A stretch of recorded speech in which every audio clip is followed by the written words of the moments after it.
Hello everyone and welcome to another episode of You Oughta Know, where I introduce you to bands that you should definitely have on your radar. This week we have Noxus out of North Carolina. How are you guys doing? We're doing really good. Well, man. Perfect. Go ahead and introduce yourselves and let's talk a little bit about the band. Like, how did you guys get started? Where does the name come from, etc.? Okay. Well, I'm James. I'm the vocalist. I'm Reese. I'm one of the two guitarists. I'm Brandon. I'm the drummer. And then, do you want to tell us Yeah. the story? Yeah. So we started the band about 4 years ago. Brandon and I met by chance at a guitar center, and we were in a band right before this. Things didn't quite work out. We met James, and then things really just started blowing up from there. We were down in Charlotte, relocated up here to Raleigh, and things have just been moving really quickly since. Cool. And you guys are all like from the Raleigh area, or did anybody is a transfer? Like, I moved up from Charlotte to keep everybody together. Since everybody already lived up here, I figured instead of moving people down there, I'll move up here just to make it easier. Okay, pretty cool.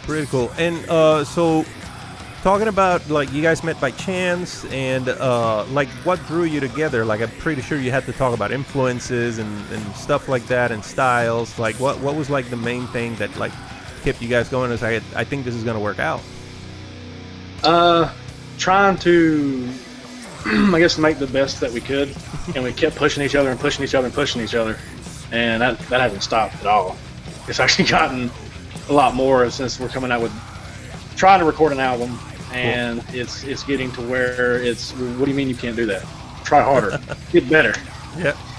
When I met Brandon and I came from two completely different backgrounds in the metal scene. And so when we were originally trying to throw ideas out, we were clashing, sort of butting heads on the direction that we wanted to go. But then probably after a couple months, right before James came into the picture, we started finally finding what works well for both of us and just started shaping our sound around that. Cool.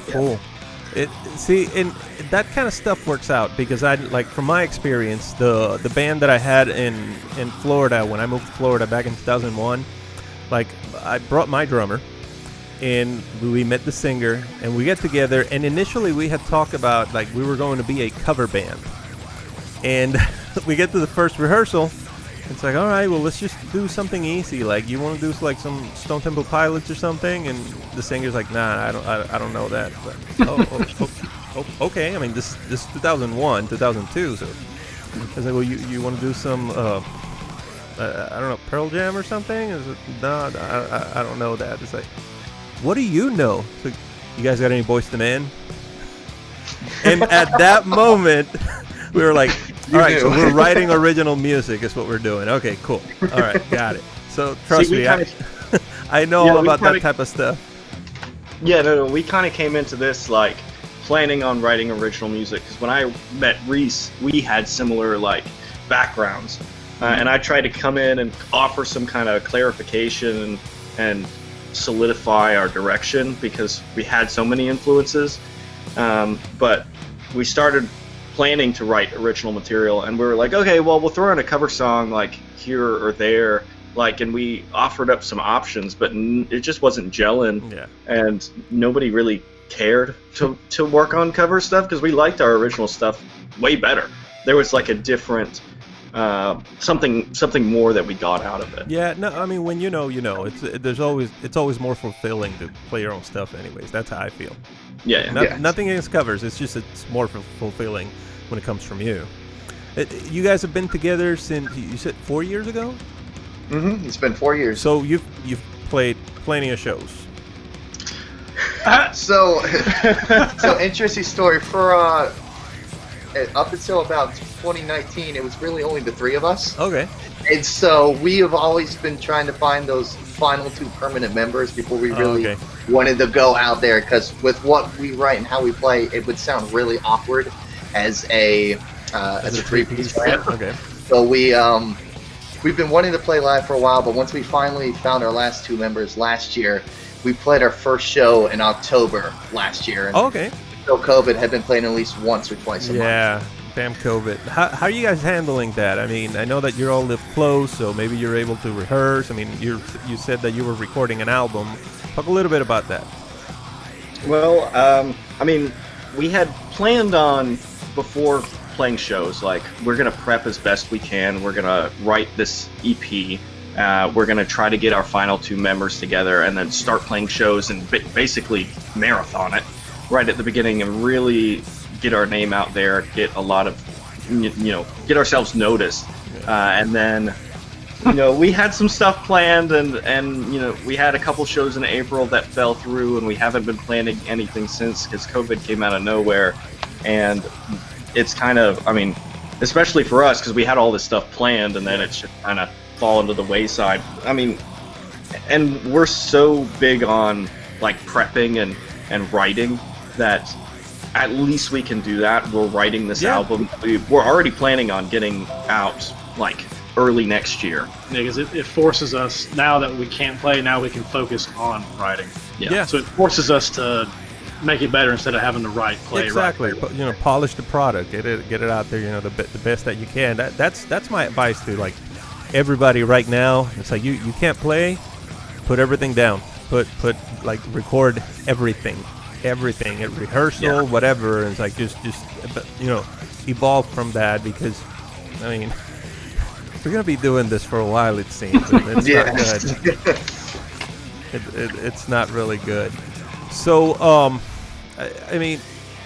knowing with COVID that it has thrown a bit of a wrench on everybody's plans, like are there any immediate plans besides the album and the EP that you're recording? Is there any show still planned for the year in case stuff like happens? Like, I think you guys had some shows with Hollow Intent, if I'm not mistaken, right? We had that one. That was back in January. Oh, okay. That was our first one of the year. We had 2 at the end of March, right as COVID was starting. Okay. We had one that was tentatively supposed to be this past weekend in Salisbury that was supposed to benefit one of the bars, but that's been pushed back because of the phase reopening. And I think now, with what came out today, I think even the pushback's going to be pushed back again. So the odds of us getting to that one, I honestly don't know. But outside of this, I don't know if we're thinking about shows until at least next year, since we're so focused on this album right now. But if an opportunity was to present itself at the right time, I think we'd at least talk about it. Yeah. Cool. Sounds good. So, like, to everybody that hasn't like heard from you guys, like, how do you sell yourselves? Like, what do you tell them? It's like, you need to listen to Noxus because what? Gosh. Well, we kind of have an interesting sound in. It's really hard to classify us, even though we have so many like well-known influences, ranging from metalcore and melodeath and thrash and stuff. The combination that it becomes is weird. Is weird. It's unique. Like everybody we talk to and like enjoys this at shows and stuff thinks it's just awesome. Like they love our sound, and we do have a good way of keeping that uniform. Like our album 1 really does kind of well together and like seems seamless, even though it's varying in nature each song. Cool. But overall, I think we just really try to bring a nice energy to the show. We're always working to improve. We're always working on perfecting ourselves, and this album we're working really, really hard on, and we really want to come out guns blazing, just to like show ourselves and to really sell what we are. Awesome. Where can the fans find you guys? Like your social media, where can they find your music? Go ahead and tell them a little bit about that. Sure thing. So our big socials, we're on Facebook and Instagram. We're working on getting the Twitter up and running. You can find our music on iTunes, Spotify, Apple Music. We're even on Pandora, working on getting the new tracks on there. And then we have a Bandcamp, and just working to try to get as many links out there as we can. I think we just got on Deezer not too long ago for those international people. So hey, yeah, there's some strange the more ones. we can get out there for everybody, the better, right? Yeah, there's some strange ones. There's like a AWOL or something like that. That one's from China. AWOL, one of my songs that on that is like I don't even know how to check it. Cool. But okay, cool. Hopefully I'm getting a penny or two out of it. Who knows? Well, guys, thank you for being on the show. Like, this is great.